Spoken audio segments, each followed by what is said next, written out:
बिस्मिल्लाहिर्रहमानिर्रहीम। अस्सलामुअलैकुम स्टूडेंट्स। तो hopefully you will be fine with the great blessings of अल्लाह और अल्लाह ताला हमेशा आपको अपनी हिफाजत में रखे। तो चलिए, हमने जो अपना नेक्स्ट टॉपिक स्टार्ट करना है कॉम्प्लेक्स एनालिसिस का, वो है रेजिड्यू एट अ पोल। तो ये जो हमने पिछली वीडियो में एग्जांपल्स की थी, एग्जांपल 1, 2, तो ये जो थ्योरम्स हम छोड़ रहे हैं, ये आपने परेशानी होना, पहले हम एग्जांपल्स कर लें, फिर इस बुक के सारे थ्योरम्स कर लेंगे, मतलब सारे चैप्टर्स के। तो ये जो रेजिड्यू है, ये एक अपने आप में बड़ा टॉपिक है। इसकी भी आगे से हम फाइंड आउट करते हैं। रेजिड्यू एट अ सिंपल पोल पे फाइंड आउट करते हैं, रेजिड्यू फाइंड आउट करते हैं at pole of order m पे। ठीक है, ये पोल ऑफ ऑर्डर एम पे फाइंड आउट करते हैं, सिंपल पोल पे फाइंड आउट करते हैं। इसके अलावा रेजिड्यू फाइंड आउट करते हैं at z is equal to infinity पे, पॉइंट इन्फिनिटी हो। ये सिंपल पोल का फॉर्मूला दिया हुआ है। तो देखें, यहाँ छोटा सा टॉपिक ये बना के इन्होंने दिया हुआ है, हम इसको काफ़ी डिटेल से पढ़ेंगे, इसको भी डिराइव करेंगे। ये सिंपल पोल की सूरत में ये फॉर्मूला इसका डिराइव करेंगे। तो चले, इस वीडियो में हम अपना रेजिड्यू का टॉपिक समझेंगे, इसकी स्टेटमेंट समझेंगे, लॉरेंट एक्सपेंशन इसमें यूज़ ली जाती है, और इसके अलावा इससे रिलेटेड एक दो एग्जांपल्स लेंगे, कोई भी एग्जांपल्स। ठीक है, कोई भी फंक्शन लेंगे हम, उसका रेजिड्यू फाइंड आउट करना सीखेंगे। तो चलें, स्टार्ट करते हैं इधर से। बिस्मिल्लाहिर्रहमानिर्रहीम।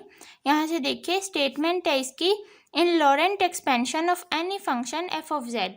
अब इसमें भी हम लॉरेंट एक्सपेंशन का यूज़ लेते हैं। Coefficient of Z minus z note कह लें, जेड जीरो कह लें। ठीक है, जेड माइनस जेड नोट की पावर इनवर्स, मतलब कोफिशेंट b1, मतलब इसके साथ जो भी कोफिशेंट होगा ना, जो कि यूजली b1 होता है, उसको हम बोलते हैं कि ये क्या है, रेजिड्यू है। ये b1 को हम बोलते हैं रेजिड्यू है।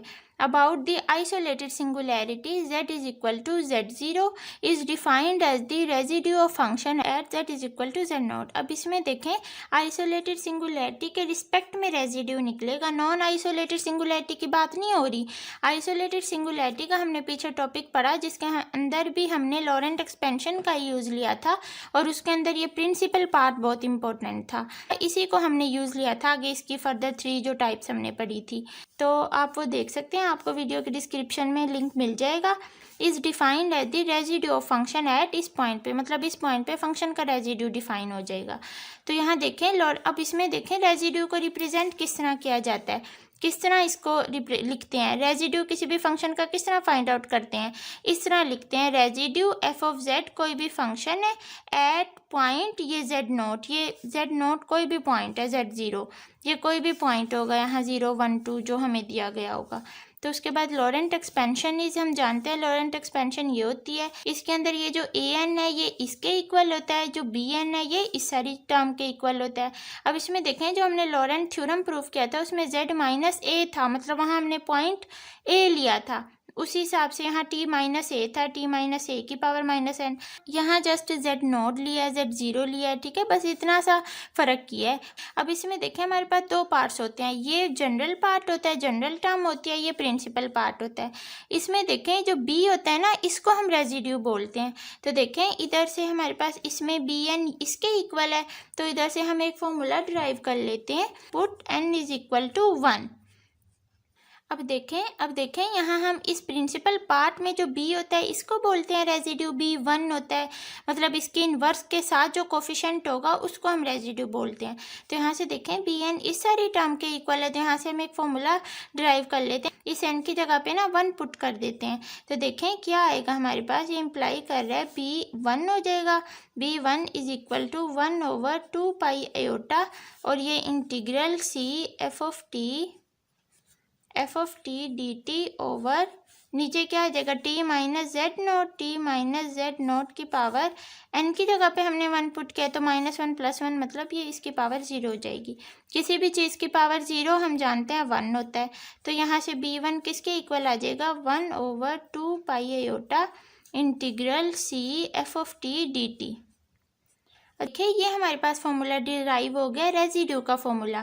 अब इस फॉर्मूले से थोड़ी हम रेजिड्यू निकालेंगे, रेजिड्यू निकालने के लिए तो हमारे पास और भी इससे इजी सिंपल फॉर्मूलेज हैं, जो हम अगली नेक्स्ट वीडियोस में ड्राइव करेंगे और अपना रेजिड्यू फाइंड आउट करेंगे। देखिए इस फॉर्मूले से ना हम अपनी इस इंटीग्रेशन की वैल्यू फाइंड आउट करेंगे। इस इंटीग्रल की वैल्यू निकलेगी किस तरह, ये इक्वल टू आ जाएगा 2 पाई आयोटा इंटू b1। मतलब किसी भी फंक्शन की इंटीग्रेशन इससे हम इजीली निकाल सकते हैं। अगर हमें ये रेजिड्यू पता हो तो जस्ट हमने 2 पाई आयोटा से मल्टीप्लाई करना है उस रेजिड्यू को, हमारे पास सिंपल हो जाएगा। ठीक है, हमारे पास सिंपली आंसर आ जाएगा। मतलब ये इंटीग्रेशन फाइंड आउट करने के लिए ना ये बहुत ईजी हो जाएगा रेजिड्यू का ये वाला फॉर्मूला। नेक्स्ट चलते हैं, इसको हम यूज़ लेंगे अपनी नेक्स्ट अगली वीडियोस में। ये यहाँ हमने bn लिखा था तो मैंने सोचा आपको बता दूँ, ये फॉर्मूला बहुत इंपॉर्टेंट है इंटीग्रेशन की वैल्यू फाइंड आउट करने के लिए। ठीक है, इजी हो जाएगा। अब यहाँ से देखें लॉरेंट एक्सपेंशन हमारे पास ये है। अब जो प्रिंसिपल पार्ट से हमें तो मतलब है, जब हमने आइसोलेटेड सिंगुलैरिटी पढ़ी थी उसमें भी इसी का यूज़ लिया था, तो इसमें भी प्रिंसिपल पार्ट बहुत इंपॉर्टेंट है। इसमें देखें अब जो ये इतनी वाली टर्म है ना, इसमें हम थोड़ी सी एक्सपेंशन करते हैं, मतलब n is equal to 1 to इधर कुछ टर्म तक, 1-2 टर्म तक पुट करके देखते हैं क्या आता है।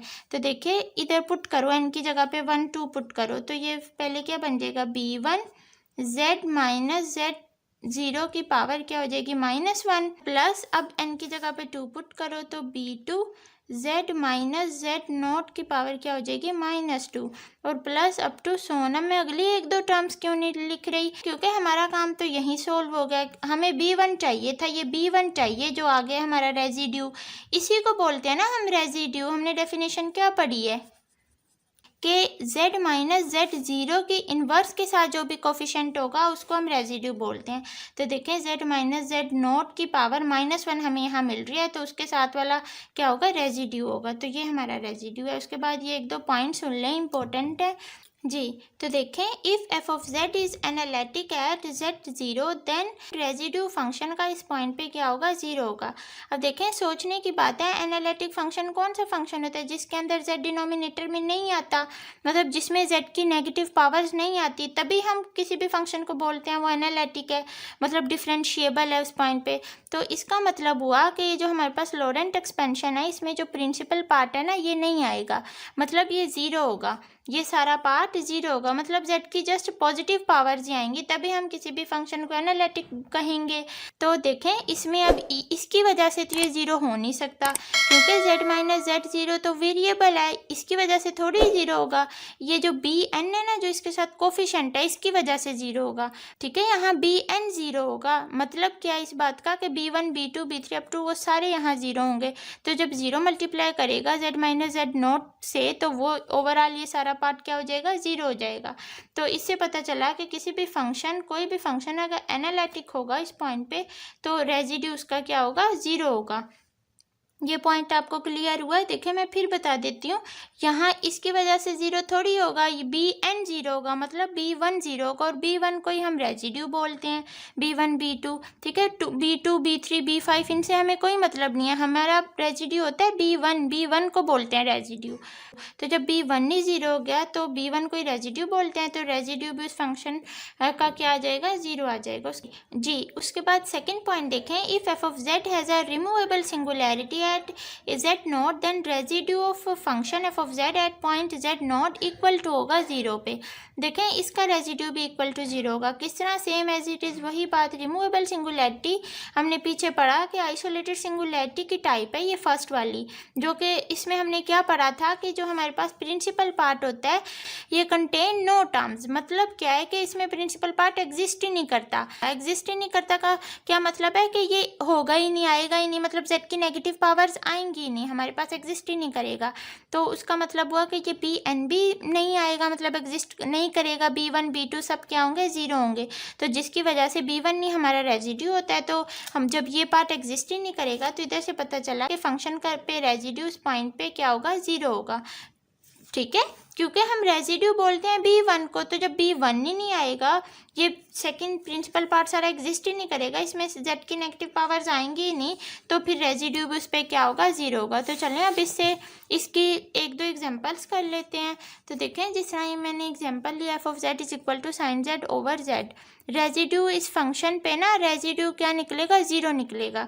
हम अभी चेक कर लेते हैं, ये मैंने किसकी एग्जांपल ली है, इसकी एग्जांपल, ये जो पॉइंट्स पढ़े हैं ना इसकी एग्जांपल ली है। तो देखें चेक कर लेते हैं इसको, 1 ओवर z इसी तरह रहेगा, बाहर साइन z की ना सीरीज ओपन कर दो, power series z minus z cube over 3 factorial ठीक है, प्लस Z5/5 फैक्टोरियल ये होती है, और minus up to so on. तो ये मैंने सीरीज इसके ओपन कर दिया। 1/Z को अंदर मल्टीप्लाई कर दो, तो जब इससे Z मल्टीप्लाई होगा तो 1 रह जाएगा, तो 1 माइनस Z³ Z²। ठीक है, ये एक Z इससे कैंसिल हो जाएगा, तो ये Z²/3 फैक्टोरियल। इसके बाद प्लस Z4 रह जाएगा, Z4/5 फैक्टोरियल, और इसी तरह minus up to so on. अब यहाँ से देखें, आपने नोटिस किया है कि नीचे तो Z आ ही नहीं रहा, मतलब हमारे पास हमें 1/Z तो कहीं मिल ही नहीं रहा पूरी सीरीज़ में, कि Z इनवर्स तो हमें मिल ही नहीं रहा। और अकॉर्डिंग टू हमारी डेफिनेशन Z माइनस Z मतलब Z इनवर्स के साथ जो भी चीज़ होगी ना, जो भी कोफिशेंट होगा, उसको हम रेजिड्यू बोलते हैं। तो जब इसमें नीचे Z है ही नहीं, Z की है ही सारी पॉजिटिव पावर्स, तो इसमें हमें रेजिड्यू मिलेगा ही नहीं। तो रेजिड्यूस पॉइंट पे फंक्शन का क्या निकलेगा, 0 निकलेगा, क्योंकि इसमें तो हमारे पास Z इनवर्स मिल ही नहीं रहा पूरी इक्वेशन में। ठीक है, नेक्स्ट देखें, अब एक और एग्जांपल ले लेती हूँ मैं, जिसमें हम किसी भी फंक्शन का रेजिड्यू फाइंड आउट करेंगे। तो देखिए, यहाँ मैंने एग्जांपल लिख लिया, फाइंड द रेजिड्यू ऑफ इस फंक्शन का एट Z=0 इस पॉइंट पे। तो ये मैंने एक एग्जांपल लिया है खुद से। इस बुक की भी एग्जांपल हम सारी करेंगे। ठीक है, इस बुक की एग्जांपल तो हम सारी करेंगे ही, लेकिन ये मैंने एक और एक्स्ट्रा एग्जांपल लिया है। ये कोई भी फंक्शन लिया हुआ है, इसका हमने रेजिड्यू फाइंड आउट करना है। तो देखें, यहाँ हमारे पास फंक्शन क्या है, फंक्शन ये है e⁻∗AZ/Z⁴, क्योंकि Z इनवर्स में है, तो फंक्शन ये है। अब देखें, इसको हमने जस्ट एक्सपेंड करना है, जिस तरह हम करते हैं। तो यहाँ से f(z) किसके इक्वल आ जाएगा, f(z) इक्वल टू आ जाएगा। अब देखें, यहाँ e की पावर ना Z का फॉर्मूला लग रहा है, e की पावर Z की एक्सपेंशन लग रही है, जो हमने पढ़ी किसके इक्वल होती है। देखें, e की पावर Z हमने पढ़ा इक्वल टू होता है ये एलिमेंट्री ट्रांसेंडेंटल फंक्शन, जो चैप्टर 3 था कॉम्प्लेक्स का, उसकी स्टार्ट में हमने इसकी एक्सपेंशन पढ़ी थी। तो 1 + Z + Z² / 2 factorial plus Z³ / 3 factorial और plus up to so on, ये इसकी एक्सपेंशन है। तो अब यहाँ देखें, e की पावर Z है, यहाँ Z क्या है हमें गिवन, AZ। तो ये क्या हो जाएगा, 1 + AZ प्लस AZ² / 2 फैक्टोरियल आ जाएगा, प्लस AZ³ आ जाएगी ओवर 3 फैक्टोरियल और प्लस ये अप टू सो ऑन। और इसके देखें, डिवाइड में Z4 है, तो इस पूरी टर्म को डिवाइड करवा देते हैं Z4 से, ये Z4। नेक्स्ट देखें, ये फंक्शन क्या बन जाएगा, f(z) इक्वल टू, अब सारी जितनी भी ऊपर टर्म्स है सबको अलग-अलग Z4 से डिवाइड कर दें, तो ये 1/Z4 हो जाएगा, प्लस AZ/Z4। ठीक है, ये प्लस AZ की पावर क्या हो जाएगा, स्क्वायर ओवर ये Z4 हो जाएगा, और 2 फैक्टोरियल आ जाएगा। उसके बाद प्लस AZ³ ओवर क्या आ जाएगा, ये Z4 आ जाएगा, और 3 फैक्टोरियल आ जाएगा साथ, और इसी तरह plus up to so on. तो ये 1/Z4 प्लस AZ/Z4 और प्लस ये क्या हो जाएगा, आयोटा का स्क्वायर, A का स्क्वायर, Z का स्क्वायर। स्क्वायर को बारी बारी सब पे अप्लाई कर दें, और ये 2 फैक्टोरियल इसी तरह, प्लस ये हो जाएगा AQ, A³ और Z³ ओवर क्या आ जाएगा, Z4 और ये 3 फैक्टोरियल। ठीक है, और ये 3 फैक्टोरियल, और उसके बाद प्लस और ये अप टू सो ऑन। अब यहाँ देखें, हमने यहाँ तक क्यों लिखा, इससे अगले टर्म्स क्यों नहीं लिखे, क्योंकि यहाँ पे हमारा मसला सॉल्व हो रहा है। यहाँ पे हमें रेजिड्यू मिल रहा है, किस तरह, ये Z³ है, नीचे Z4 है, ये Z³ इस 4 से कैंसिल हो जाएगा, तो 1/Z हमें मिल रहा है, मतलब Z की पावर -1 मिल रहा है, और उसके साथ हमारा ये रेजिड्यू होगा, ये हमें रेजिड्यू मिल रहा है। तो यहाँ से हमें रेजिड्यू मिल गया, B1 = AQ ओवर क्या आ जाएगा, 3 फैक्टोरियल, और 3 फैक्टोरियल हम जानते हैं, किसके इक्वल होगा, AQ ओवर 6 आ जाएगा। ठीक है, और इस AQ हम जानते हैं माइनस AQ के इक्वल होता है, तो माइनस AQ ओवर 6 आ जाएगा। किस तरह, ये देखें, AQ इक्वल टू, इस तरह लिख लें, AQ इंटू AQ², तो AQ² -1, तो माइनस AQ इस तरह से। अब आप सोच रहे होंगे, फंक्शन का रेजिड्यू तो हमने बगैर किसी फॉर्मूले के निकाला है, और देखें, ये हमने सिंपल किसी भी फंक्शन का रेजिड्यू फाइंड आउट किया है, सिंपली एक्सपेंशन करके रेजिड्यू फाइंड आउट किया है। नेक्स्ट वीडियो वीडियोज़ में हम अपना रेजिड्यू फाइंड आउट करेंगे फॉर्मूला से। तो देखिए इसके अंदर आपने बस इतनी बात याद रखनी है कि जो z माइनस जेड नॉट का इन्वर्स इसके साथ जो कोफिशिएंट पड़ा होता है b1 उसको हम रेजिड्यू बोलते हैं। तो यहाँ देखें z नोट तो हमारे पास 0 था, तो z माइनस जेड नोट यहाँ 0 है, तो z की पावर इन्वर्स, तो z इन्वर्स के साथ जो पड़ा होगा उसको हम कहेंगे कि ये रेजिड्यू है। तो z इन्वर्स हमें कहाँ से मिल रहा था, इस नाम से मिल रहा था इधर, तो इसके साथ ये पड़ा हुआ है तो इसको हमने रेजिड्यू ले लिया। ठीक है, यही होता है ना पॉइंट, हम क्या लेते हैं z is equal to z naught, और यहाँ z is equal to point z naught क्या है 0 है, तो ये इधर 0 पुट कर दिया तो यहाँ से ये रेजिड्यू निकल आया। तो ये सिंपली एक बेसिक तरीका था। ठीक है, बेसिक इसका कॉन्सेप्ट था, इसके डेफिनेशन का थोड़ा सा हमने देखा।